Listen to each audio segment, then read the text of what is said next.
Les officiers durant la Première Guerre mondiale étaient-ils tous en arrière-front pendant qu'ils envoyaient leurs hommes à l'abattoir? Car il est vrai que c'est une croyance très tenace, même encore aujourd'hui, où on imagine que les officiers étaient tous bien au champ en arrière pendant que les hommes, eux, combattaient en première ligne. Donc aujourd'hui, démythifions un petit peu cette théorie. Alors déjà, un point de détail qui a pourtant toute son importance, revenons sur le terme d'officier.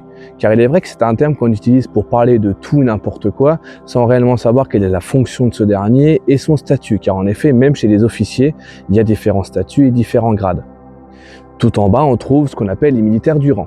Deuxième classe, première classe, ensuite arrivent les sous-officiers, donc caporal, caporal-chef, sergent, sergent-chef. Alors parfois on a des variations, on peut avoir brigadier-chef, on peut avoir maréchal des logis en fonction de l'arme qu'elle on parle. On a également les adjudants, adjudants-chefs qui eux sont dans les rangs de ce qu'on appelle les sous-officiers.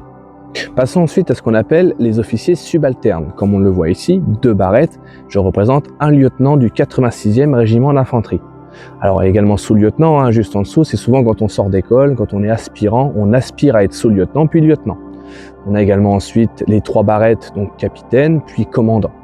Arrivent ensuite les officiers supérieurs, où là on arrive sur lieutenant-colonel, colonel et généraux.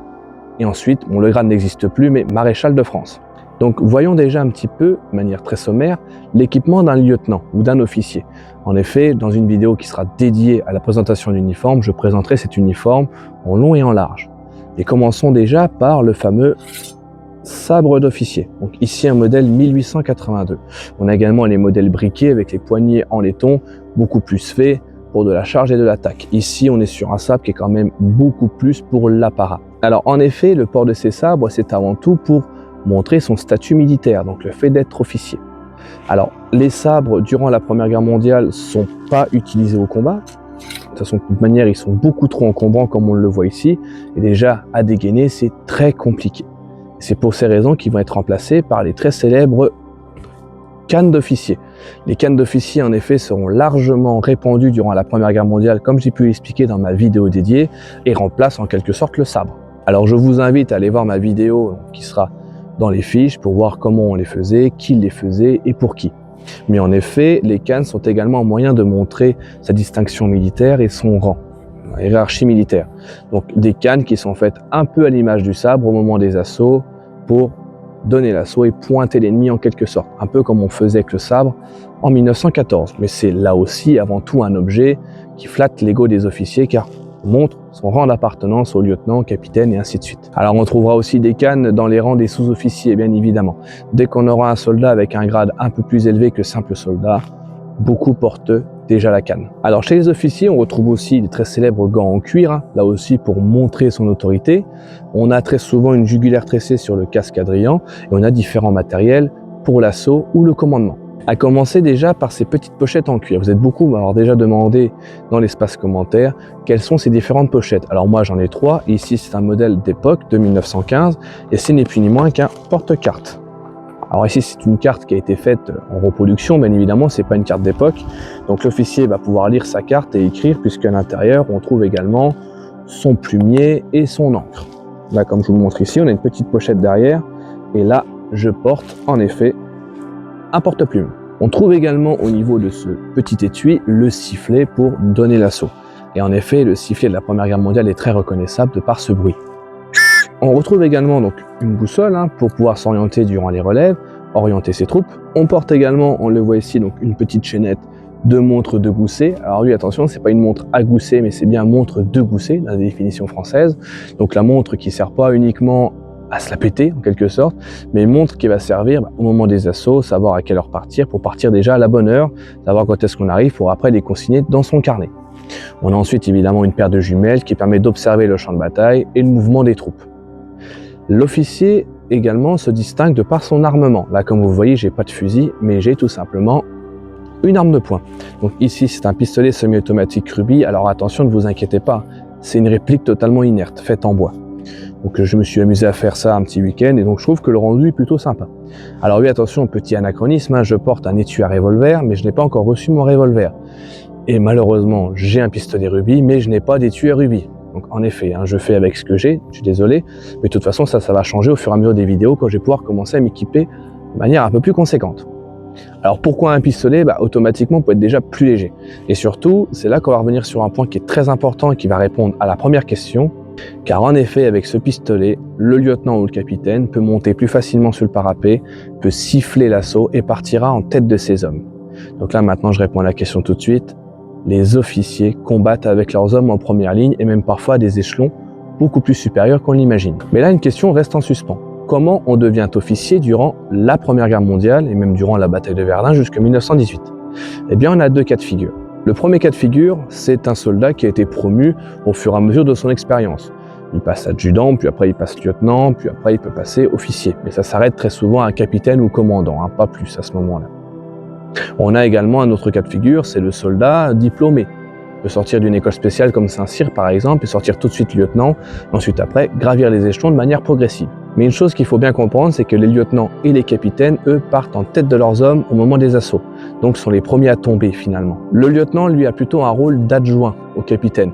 Il peut parfois prendre le commandement d'une compagnie, certes, on a vu très souvent des compagnies sous le commandement d'un lieutenant, ça arrive très souvent, mais la plupart du temps, ça reste quand même les capitaines, les chefs de compagnie et les commandants, chefs de bataillon. Donc un bataillon, c'est un regroupement de compagnies, si vous voulez, et un régiment, eh bien, c'est souvent commandé par un colonel ou un lieutenant-colonel. On peut également devenir officier de par son ancien métier avant l'enrôlement, avant la mobilisation générale. Car en effet, on mobilise beaucoup d'hommes, des conscrits, pour participer à cette Première Guerre mondiale, donc on mobilise des officiers de métier, mais on en perd beaucoup, et ce de manière très rapide. Donc il faut d'urgence les remplacer, mais on ne peut pas former tous les militaires à Saint-Cyr ou dans des écoles spéciales. Donc on cherche avant tout des civils qui savent lire et écrire. On rappelle quand même qu'à cette époque-là, l'illettrisme touche une bonne partie de la population. Donc très souvent, qu'est-ce qu'on fait? On récupère un professeur d'école, professeur de collège, un académicien, comme dans le cas de Maurice Genevoix, un écrivain, des gens qui savent lire et écrire simplement pour écrire des cartes, les comprendre, se guider avec une boussole et d'avoir une certaine culture. Car en effet, à cette époque-là, être cultivé, cela veut dire savoir écrire, avoir déjà lu des livres, donc finalement être à certains moments plus posé et plus réfléchi. Du moins, c'est ce qu'on imagine. Alors en effet, on prend des officiers d'un statut social assez noble, car ils payent, comme j'expliquerai dans une vidéo vraiment dédiée à l'uniforme de lieutenant, ils payent en grande partie leur matériel. Donc il faut pouvoir avoir des personnes qui puissent assumer tous ces différents achats. Et c'est pour ça d'ailleurs qu'on verra beaucoup de variantes dans les uniformes d'officiers, en fonction de la richesse du soldat. Et contrairement à ce qu'on peut penser, des officiers qui mourront au combat, il y en a beaucoup. Et même parfois à des rangs beaucoup plus élevés qu'on peut l'imaginer. Notamment durant la bataille de Verdun, où on a de plus en plus d'artillerie, on a de plus en plus de soldats qui sont en première ligne, donc avec leurs officiers. Je vais vous donner plein de petits exemples pour vous montrer qu'en effet, c'est pas parce qu'on est officier qu'on reste en arrière-ligne. Alors je vais vous donner que quelques exemples, mais les exemples les plus documentés pour pouvoir après faire vos propres recherches sur d'autres officiers qui ont pu être tués durant la Première Guerre mondiale, car en effet le nombre est incalculable, tant ils sont nombreux. Déjà parlons d'un lieutenant. Je représente un lieutenant, donc parlons du lieutenant Claude. Le lieutenant Claude, lui, c'est un combattant, c'est un officier qui mourra au niveau du retranchement Hérin lors d'une grosse attaque des Allemands le 8 juin 1916. Il sera touché en pleine tête et s'effondrera au retranchement Hérin avec une grenade dans la main qui était prête à être amorcée. Et malheureusement, il n'eut pas le temps de la lancer. Donc là, vous avez le cas d'un lieutenant qui, à ce moment-là, par manque d'officiers, avait pris la tête d'une bonne partie des soldats. Mais malheureusement, la position, elle tombera aux mains des Allemands et notamment aux mains des chasseurs du 3e Jäger allemand. Au même endroit et quasiment au même moment, on a également un capitaine, le capitaine Charles Delvert, qui combattit avec ses hommes au niveau du retranchement Hérin entre le 31 mai et le 5 juin 1916. Le lieutenant Claude était déjà arrivé entre-temps, mais remplacera réellement les hommes de Delvert après la relève du 5 juin 1916. Donc Charles Delvert, lui, c'est un exemple qui est très flagrant puisque lui était professeur d'histoire-géographie, donc un homme déjà éduqué et cultivé. Ce sont deux très bons exemples, puisque le lieutenant Claude, lui, sera lieutenant déjà de par son statut social, je vais y revenir dans quelques instants, de par aussi son ancien métier dans l'entreprise Tissage Claude, donc à Gérardmer, parce que le lieutenant Claude était un soldat de Gérardmer. Donc avec son expérience peut-être de comptable, de gestion d'entreprise, eh bien il put accéder au rang de lieutenant. Après, il faut dire qu'il avait également fait un service militaire avant la Première Guerre mondiale, donc il avait déjà une formation initiale. Le capitaine Charles Delvert, certes, n'est pas mort au combat, mais a bien failli, puisque le 2 juin 1916, sa position étant imaginée conquise par l'artillerie française, elle sera bombardée. Donc Charles Delvert, le 2 juin 1916, reçoit un obus de 75 mm tout près de son poste de commandement et a deux doigts malheureusement de mourir ce jour-là. Par chance, il survivra à la guerre. Il est arrivé avec 170 soldats au retranchement Hérin. Il n'aura plus que 70 quelques jours plus tard, et arrivé au tunnel de Tavannes, ils sont entre 7 et 9. Donc en effet, les pertes ont été considérables pour sa compagnie. Il était le chef, le commandant de la 8e compagnie du 101e régiment d'infanterie. J'ai l'exemple aussi d'un capitaine qui lui a eu beaucoup moins de chance. Au même moment, toujours pareil, début juin 1916, donc je prends des exemples qui sont rapprochés pour que vous puissiez encore une fois pas totalement être perdu dans cette vidéo. On va parler maintenant du capitaine Taboureau. Le capitaine Taboureau était le commandant de la 7e compagnie, c'est pas une mauvaise blague, c'est vraiment vrai, la 7e compagnie du 142e régiment d'infanterie, qui défendait à ce moment-là le coffre simple nord-est et les abords du fossé du fort de Vaux. Le 2 juin 1916, les Allemands attaquent la fortification, le fort de Vaux, lancent une grenade et le capitaine Taboureau eut les 2 jambes déchiquetées de par ces grenades. Il sera extrait à l'intérieur de par son aspirant, donc l'aspirant Buffet, son subordonné direct et ami, mais malheureusement mourra de ses blessures dans l'enceinte même du fort de Vaux. Et des exemples ainsi, je pourrais en donner des tonnes. Donc le cas de lieutenant ou de capitaine, vraiment des officiers subalternes avec leurs hommes en première ligne qui meurent malheureusement avec eux. On a aussi des cas d'officiers supérieurs. Déjà un lieutenant-colonel, peut-être l'officier le plus connu de la bataille de Verdun. Il s'agit du chasseur Émile Drian. Alors attention, quand je dis chasseur, je ne parle pas du sport, bien évidemment.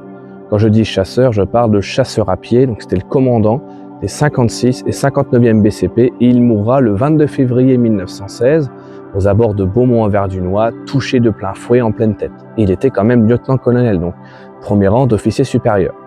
Mais on n'a pas que des lieutenants-colonels. Je pourrais également citer Paul Coquelin de Lille, qui est mort en juillet 1916 du côté de la Poudrière de Fleury, également lui touché d'un tir mortel, foudroyant.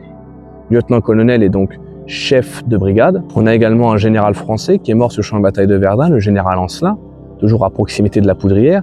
Donc là, on est quand même dans des officiers à des rangs beaucoup plus élevés que le simple lieutenant ou simple capitaine. Et du côté allemand, c'est la même chose. Alors en effet, les grades diffèrent et la fonction aussi. Le terme de lieutenant existe aussi, mais c'est plutôt Lieutenant que lieutenant, donc on oublie quelques lettres. On a également des capitaines, Hauptmann, qui vont mourir sur le champ de bataille de Verdun. On a même un général allemand qui meurt à Verdun. Un certain général Lauterer, qui va être blessé le 3 mars 1916 dans l'enceinte du fort de Douaumont, au niveau de la tourelle de mitrailleuse, donc nord-ouest, celle qui est la plus à gauche. Il sera blessé au niveau du bras, son bras malheureusement sera quasiment emporté, il sera blessé par de multiples éclats, il s'effondrera dans l'enceinte du fort, on l'emmènera à Montmédy et il décédera le lendemain. Et ça évidemment c'est sans parler des soldats, donc des officiers qui vont être blessés, portés disparus, c'est uniquement quelques exemples pour vous dire que certains ont combattu avec leurs hommes et d'autres malheureusement en sont morts. Donc en effet, cette vidéo a pour but de vous montrer que des officiers français et allemands blessés ou morts sur le champ de bataille de Verdun, il y en a eu, comme on le voit là. Et encore, j'ai donné vraiment qu'une toute petite fourchette d'exemples. Je pourrais en donner des tonnes, et aussi bien dans l'armée allemande que dans l'armée française. En effet, je peux aussi parler du grade de commandant, qui donc fait encore partie des officiers subalternes. Un commandant très connu durant la bataille de Verdun par la fonction et par le grade, c'est le commandant Raynal. En effet, commandant du fort de Vaux, au moment de son siège, donc entre le 2 et le 7 juin 1916. Il est arrivé lui bien avant, il est arrivé le 24 mai 1916, mais participera et donc endurera le siège intense du fort de Vaux. Avant ça, il a même été blessé quand il était en grade inférieur durant les débuts de la Première Guerre mondiale. En outre capitaine, on a également un capitaine d'artillerie très connu, le capitaine d'Artigues, qui avait déjà plus qu'une main durant la bataille de Verdun et qui lui était aussi commandant d'ouvrage, donc commandant de l'ouvrage de Froid-de-Terre, mais il sera blessé grièvement le 24 juin 1916 avec un tir direct sur son observatoire cuirassé. Alors en effet, ne me faites pas dire ce que je n'ai pas dit, on trouve des officiers partout durant cette Première Guerre mondiale. On en trouve en état-major, bien évidemment, il faut bien quand même des officiers pour réfléchir au plan d'attaque, au plan de défense. On en trouve aussi dans les ouvrages ou dans les forts. Alors ça, c'est un cas d'officier qui est particulier, puisque c'est très souvent des officiers réformés pour blessure ou de par un âge avancé, qui, sous leur demande, peuvent être habilités au commandement d'un ouvrage, comme le commandant Raynal par exemple, ou le capitaine d'Artigues, pour l'ouvrage de Froid-de-Terre. Et on a évidemment des officiers qui sont en première ligne avec leurs hommes. Mais ça va de l'officier subalterne à l'officier supérieur. Et donc ce cas de figure, on peut le retrouver dans chaque sphère militaire de la Première Guerre mondiale. Je ne dis pas que tous les officiers sont tous allés en première ligne, sont tous morts en première ligne ou blessés, bien évidemment que non. Il y a quand même des cas bien particuliers en fonction de la spécialité, de l'arme tout simplement. Donc quand je dis l'arme, c'est l'infanterie, le génie ou autre. Donc j'espère que cette vidéo vous a plu, qu'elle vous a permis d'appréhender un peu mieux le rôle d'officier durant cette Première Guerre mondiale, en l'occurrence les officiers français. D'ailleurs, je pense que la prochaine vidéo parlera de cet uniforme où je le présenterai de A à Z. pour comprendre comment un lieutenant français de la Première Guerre mondiale pouvait se vêtir sur le champ de bataille. Chose aussi très importante, très prochainement arrive une vidéo sur les corps francs, une vidéo qui m'a été largement demandée dans l'espace commentaire, mais dans un format et dans une qualité encore jamais vue sur la chaîne, donc totalement inédite. C'est pour ces raisons que si cette vidéo vous a plu, je vous invite à laisser un like, laisser vos impressions dans l'espace commentaire et surtout à vous abonner à la chaîne YouTube pour ne rien rater. En tout cas, moi je vous remercie et je vous dis à très vite.